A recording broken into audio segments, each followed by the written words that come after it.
ಪ್ರಿಯ ವೀಕ್ಷಕರೇ, ವಿಜಯಪುರ ಜಿಲ್ಲೆಯ ಸಿಂದಗಿ ತಾಲೂಕಿನ ಸುಕ್ಷೇತ್ರ ಬ್ಯಾಕೋಡ್ ಗ್ರಾಮದ ಶ್ರೀ ಯಲ್ಲಾಲಿಂಗ ಮಹಾರಾಜರ 23ನೇ ಜಾತ್ರಾ ಮಹೋತ್ಸವ ತೊಟ್ಟಿಲು ಕಾರ್ಯಕ್ರಮ ಹಾಗೂ 39ನೆಯ ಪುಣ್ಯ ಸ್ಮರಣೋತ್ಸವದ ಅಂಗವಾಗಿ ಹುಬ್ಬಳ್ಳಿ ಶ್ರೀ ಸಿದ್ಧಾರೂಢರ ಮಹಾಪುರುಷರ ಪುರಾಣ ಜಾತ್ರಾ ನಿಮಿತ್ತವಾಗಿ ಹಮ್ಮಿಕೊಂಡಿರುವ ಪುರಾಣ ಪ್ರಾರಂಭೋತ್ಸವದ ನಿಮಿತ್ತವಾಗಿ ಸುಕ್ಷೇತ್ರ ಬ್ಯಾಕೋಡ ಗ್ರಾಮದ ಸುತ್ತಮುತ್ತಲಿನ ನೆರೆಹೊರೆಯ ಗ್ರಾಮಗಳ ಪ್ರಗತಿಪರ ರೈತರು ಕಾರ್ಯಕ್ರಮದಲ್ಲಿ ಪಾಲ್ಗೊಂಡಿದ್ರು.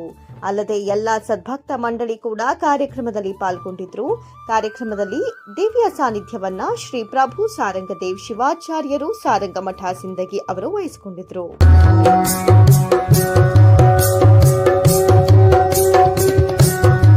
ಕಾರ್ಯಕ್ರಮದ ಘನ ಅಧ್ಯಕ್ಷತೆಯನ್ನ ಶ್ರೀ ಬಸವ ಬ್ರಹ್ಮಯ್ಯ ಹಿರೇಮಠ ಬೋಧಾನಿಗಳು ಬ್ಯಾಕೋಡ ಅವರು ವಹಿಸಿಕೊಂಡಿದ್ರು. ಅವರಿವರಲ್ಲದೆ ಊರಿನ ಎಲ್ಲ ಗಣ್ಯ ಮಹನೀಯರು ಮುಖ್ಯ ಅತಿಥಿ ಸ್ಥಾನಗಳನ್ನು ಅಲಂಕರಿಸಿದ್ರು. ಈ ಒಂದು ಜಾತ್ರಾ ಮಹೋತ್ಸವದ ಪ್ರತಿ ವರ್ಷದಂತೆ ಈ ವರ್ಷವೂ ಕೂಡ ತುಂಬಾ ವಿಜೃಂಭಣೆಯಿಂದ ಕಾರ್ಯಕ್ರಮವು ಜರುಗಿತು. ಈ ಕಾರ್ಯಕ್ರಮದಲ್ಲಿ ಇಂದಿನ ಆಧುನಿಕ ಜಗತ್ತಿನಲ್ಲಿ ವೈಜ್ಞಾನಿಕ ಯುಗದಲ್ಲಿ ಪ್ರಗತಿಪರ ಒಳ್ಳೆಯ ರೈತರ ಸಂಖ್ಯೆ ಕಡಿಮೆಯಾಗ್ತಾ ಇದೆ ಮತ್ತು ಕೃಷಿಯಲ್ಲಿಯೂ ಕೂಡ ಸಾವಯವ ಕೃಷಿ ಚಟುವಟಿಕೆಗಳನ್ನು ಜನರು ಮರೆತು ಹೋಗಿದ್ದಾರೆ. ಇಂದು ನಾವು ಎಲ್ಲಿ ನೋಡಿದರಲ್ಲಿ ಎಲ್ಲಾ ಕಡೆ ಆಸ್ಪತ್ರೆಗಳು ಸಿಗುತ್ತವೆ, ಆದರೆ ಯಾರು ಕೂಡ 100 ವರ್ಷದವರೆಗೆ ಬದುಕ್ತಾ ಇಲ್ಲ. ಆದರೆ ಹಿಂದಿನ ಕಾಲದಲ್ಲಿ ಯಾವ ಆಸ್ಪತ್ರೆಯೂ ಕೂಡ ಇರಲಿಲ್ಲ.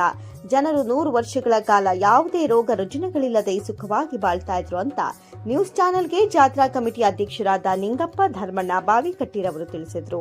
ಇವರು ಕೂಡ ಒಬ್ಬ ಪ್ರಗತಿಪರ ರೈತರಾಗಿ ಈ ಒಂದು ವೈಜ್ಞಾನಿಕ ಯುಗದಲ್ಲಿ ರೈತರು ಸಾವಯವ ಕೃಷಿಗೆ ಹೆಚ್ಚಿನ ಒತ್ತು ಕೊಡಲೆಂದು ತಿಳಿದು ಸುತ್ತಮುತ್ತಲಿನ ಗ್ರಾಮದ ಪ್ರಗತಿಪರ ರೈತರಿಗೆ ಪೂಜ್ಯರ ಮುಖಾಂತರ ಸನ್ಮಾನ ಕಾರ್ಯಕ್ರಮವನ್ನು ನೆರವೇರಿಸಿಕೊಟ್ರು. ಎಲ್ಲಾ ಪ್ರಗತಿಪರ ರೈತರಿಗೆ ಸನ್ಮಾನಿಸಿದ್ರು.